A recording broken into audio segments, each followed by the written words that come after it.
नमस्कार दोस्तों, आप सभी का बहुत स्वागत है ज़ेनिथ के इस प्लेटफ़ॉर्म पे। जैसा कि आप मेरे पीछे देख पा रहे हैं ट्रंप, टैरिफ और टेंशन। जी हाँ, आज बात करेंगे ट्रंप के बारे में, आज बात करेंगे टैरिफ के बारे में और आज बात करेंगे टैरिफ की वजह से होने वाली टेंशन के बारे में। एक बहुत ही छोटा-सा सेशन रहने वाला है। इस सेशन में हम कोशिश करेंगे टैरिफ को समझने की, टैरिफ क्यों लगाया जाता है इस पर बात करेंगे, रेसिप्रोकल टैरिफ क्या होता है इस पे बात करेंगे, फिस्कल डेफिसिट क्या होता है इस पर बात करेंगे और ट्रंप द्वारा टैरिफ में जो बदलाव किए जा रहे हैं उससे भारत पर क्या प्रभाव पड़ने वाला है इस पर बात करेंगे।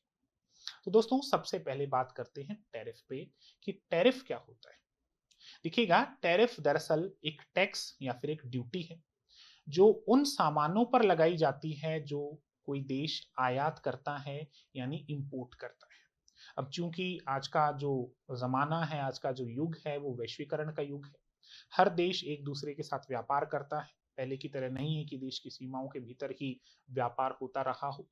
हर देश एक दूसरे के साथ व्यापार करेगा तो आयात और निर्यात दोनों ही बढ़ेंगे। लेकिन जब भी कोई देश किसी दूसरे देश से कोई भी वस्तु, कोई कमोडिटी इंपोर्ट करता है, आयात करता है, तो उस देश को ये खतरा या फिर ये भय जरूर रहता है कि हमारा जो घरेलू उद्योग है इस पर इसका प्रतिकूल प्रभाव पड़ेगा।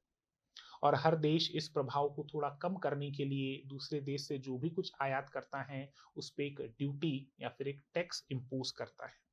इसी टैक्स को ही हम टैरिफ के नाम से जानते हैं। यानी आसान भाषा में आप समझें कि टैरिफ क्या होता है। तो जब भी कोई देश कुछ भी, कोई भी वस्तु किसी दूसरे देश से आयात करता है तो इस पर एक टैक्स या फिर ड्यूटी लगाता है। इसी को ही टैरिफ कहा जाता है। अब दोस्तों, कोई भी देश, कोई भी सरकार टैरिफ क्यों लगाती है, इसके पीछे कारण क्या है, चलिए इस पर बात करते हैं। तो टैरिफ लगाने के कुछ दो तीन प्रमुख कारण हैं। सबसे पहला कारण तो यही है कि टैरिफ लगाने से सरकार को आमदनी होती है। दूसरा कारण ये है कि सरकार ये नहीं चाहती कि हमारे देश के जो घरेलू उद्योग हैं उन पर बढ़ते आयात का प्रतिकूल प्रभाव पड़े, तो भी टैरिफ थोड़ा बढ़ाया जाता है या फिर टैरिफ लगाया जाता है। और तीसरा और सबसे बड़ा मुद्दा ये है कि सरकारें फिस्कल डेफिसिट से बहुत डरती हैं। फिस्कल डेफिसिट का मतलब हो गया कि जब आयात निर्यात से बहुत ज्यादा बढ़ जाए, यानी आयात होगा तो हमारे देश की पूंजी दूसरे देश में जाएगी और निर्यात होगा तो दूसरे देश की पूंजी हमारे देश में आएगी। तो जब आयात निर्यात से बहुत ज्यादा बढ़ जाता है तो हमें घाटा होना शुरू होता है और इसी घाटे को दोस्तों फिस्कल डेफिसिट कहा जाता है। अब बात करते हैं ये रेसिप्रोकल टैरिफ क्या होता है। रेसिप्रोकल टैरिफ का मतलब हो गया, अगर एक देश किसी दूसरे देश पे किसी कमोडिटी पे कोई टैरिफ लगाता है, मान लीजिए देश ए ने देश बी पर 10% का टैरिफ लगा रखा है, तो देश बी भी बदले में देश ए पर 10% का ही टैरिफ लगाएगा। इसे कहा जाता है रेसिप्रोकल टैरिफ। तो ये तो बात हुई टैरिफ की, टैरिफ क्यों लगाया जाता है, फिस्कल डेफिसिट क्या होता है, रेसिप्रोकल टैरिफ क्या होता है। अब बात करते हैं ट्रंप के बारे में। ट्रंप के बारे में जैसा आपको पता ही है, ट्रंप अमेरिका के दूसरी बार राष्ट्रपति निर्वाचित हुए हैं। अमेरिका में ये परंपरा है कि कोई भी व्यक्ति दो बार से ज्यादा राष्ट्रपति नहीं बन सकता। ट्रंप जैसे ही दूसरी बार राष्ट्रपति बने थे, इन्होंने अपने प्रारंभिक संकेत दे दिए थे कि इस बार बहुत सी चीजें बदलने वाली हैं और शायद ट्रंप उसी दिशा में आगे चल रहे हैं। 5 अप्रैल 2025 से अमेरिका के टैरिफ के नियम बदले जा चुके हैं। अब अमेरिका दो बातों पर ध्यान दे रहा है। पहला मुद्दा यह है कि हर देश से जो एक एवरेज, जो स्टैंडर्ड टैरिफ होगा वो होगा कम से कम 10%। यानी कोई भी देश हो उससे 10% टैरिफ तो अमेरिका लेगा ही लेगा। लेकिन इसके अलावा दुनिया में कुछ ऐसे भी देश हैं जिनकी वजह से या फिर जिनके साथ व्यापार में अमेरिका बहुत ज्यादा फिस्कल डेफिसिट का सामना कर रहा है, यानी फिस्कल डेफिसिट को झेल रहा है। ये कौन से देश हैं? इनमें प्रमुख रूप से चाइना है, वियतनाम है, मैक्सिको है, यूके है और भारत भी इसमें पीछे नहीं है। ये जितने भी नाम मैंने आपको गिनाए, इन सभी के साथ अमेरिका जो व्यापार कर रहा है, अमेरिका का फिस्कल डेफिसिट ज्यादा है। अमेरिका इसी फिस्कल डेफिसिट को बैलेंस करना चाहता है और इसे बैलेंस करने के लिए अमेरिका ने टैरिफ को बढ़ाया है। अगर बढ़े हुए टैरिफ की बात करें तो चाइना के लिए टैरिफ 36% हो गए, बांग्लादेश के लिए टैरिफ 37% हो गए हैं। वहीं अगर हमारे देश की बात की जाए तो भारत के लिए अब ये टैरिफ ऑन एन एवरेज 26 से 27% हो गए। वैसे देखिएगा दोस्तों, टैरिफ हर कमोडिटी के लिए अलग अलग डिसाइड किया जाता है, लेकिन एक एवरेज अगर निकालें तो अमेरिका पहले भारत पर 3.3 यानी 3.3% टैरिफ लगाया करता था ऑन एन एवरेज, जो कि बढ़कर अब 26 से 27% हो जाएगा। वहीं भारत यूएसए पे ऑन एन एवरेज 16 से 17% टैरिफ शुरू से लगाता आया है।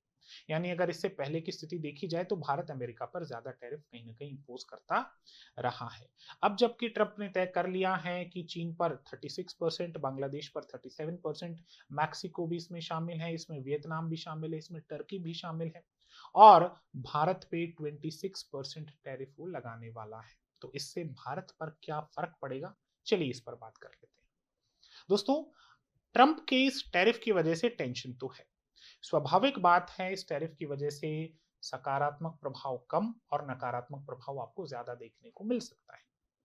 नकारात्मक प्रभाव में कुछ एक प्रभाव प्रमुख यूं है कि भारत के जितने भी बड़े जो उद्योग हैं, जो अमेरिका में बहुत ज्यादा निर्यात करते हैं, यानी जिनकी कमोडिटी, जिनका सामान, जिनकी वस्तुएं यूएसए बहुत ज्यादा खरीदता है, अब टैरिफ बढ़ने की वजह से वो सामान महंगा हो जाएगा और एक आम अमेरिकी नागरिक उस सामान को खरीदना कम कर देगा, जिससे डिमांड कम होगी। डिमांड कम होने की वजह से इन फैक्ट्रियों में प्रोडक्शन कम होगा। इन फैक्ट्रियों में प्रोडक्शन कम होगा तो स्वाभाविक बात है रोजगार पर भी प्रतिकूल प्रभाव पड़ेगा, और ये फैक्ट्रीज, ये इंडस्ट्रीज, ये बड़े बड़े बिजनेस कहीं ना कहीं मार्केट से बाहर होते हुए आपको नजर आएंगे।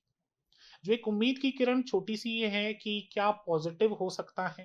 तो अगर पॉजिटिव पॉइंट पे बात की जाए तो चूंकि बांग्लादेश से अमेरिका में सबसे ज्यादा टेक्सटाइल इंपोर्ट किए जाते हैं, यानी बांग्लादेश की टेक्सटाइल अमेरिका में एक्सपोर्ट होती हैं, इंडिया की भी होती हैं, लेकिन बांग्लादेश पे अब जब 37% यानी 37% टैरिफ लगेगा और इंडियन टेक्सटाइल्स को केवल और केवल 26% टैरिफ देना पड़ेगा, तो कहीं ना कहीं ये संभावना बनती है कि इंडिया की जो टेक्सटाइल इंडस्ट्रीज हैं उसके लिए एक पॉजिटिव पॉइंट ये हो सकता है।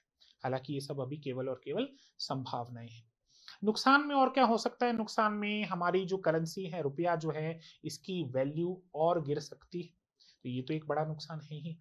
तो कुल मिलाकर इसका जो भी प्रभाव होगा, जो भी असर होगा, उसके बारे में आज प्रेडिक्ट करना थोड़ा मुश्किल है। जैसे जैसे समय बीतेगा वैसे वैसे हमें समझ में आने लगेगा कि किस सेक्टर पर अच्छा प्रभाव हुआ है, किस सेक्टर पर बुरा प्रभाव हुआ है, अच्छा प्रभाव ज्यादा है या बुरा प्रभाव ज्यादा है, ये धीरे धीरे समय के साथ हमें समझ में आएगा। वैश्विक स्तर की बात की जाए तो ये तो उम्मीद पूरी पूरी की जा रही है कि इससे वैश्विक स्तर पर महामंदी आने के पूरे आसार हैं। अब मंदी आएगी या नहीं आएगी, भारत पर कितना और कैसा प्रभाव पड़ेगा, ये तो भविष्य के ही गर्भ में है, हम तो केवल कयास लगा सकते हैं। तो ये एक छोटा सा सेशन आप लोगों के लिए जिसमें टैरिफ को लेकर हमने कुछ डिस्कशंस की। ऐसे ही और इंटरेस्टिंग मुद्दे और इंटरेस्टिंग फैक्ट अगर आप जानना चाहते हैं तो हमारे चैनल को आज ही सब्सक्राइब कीजिए। हमारे कमेंट सेक्शन में आप हमें लिख सकते हैं कि आप किन किन मुद्दों पर हमसे वीडियो चाहते हैं। धन्यवाद दोस्तों।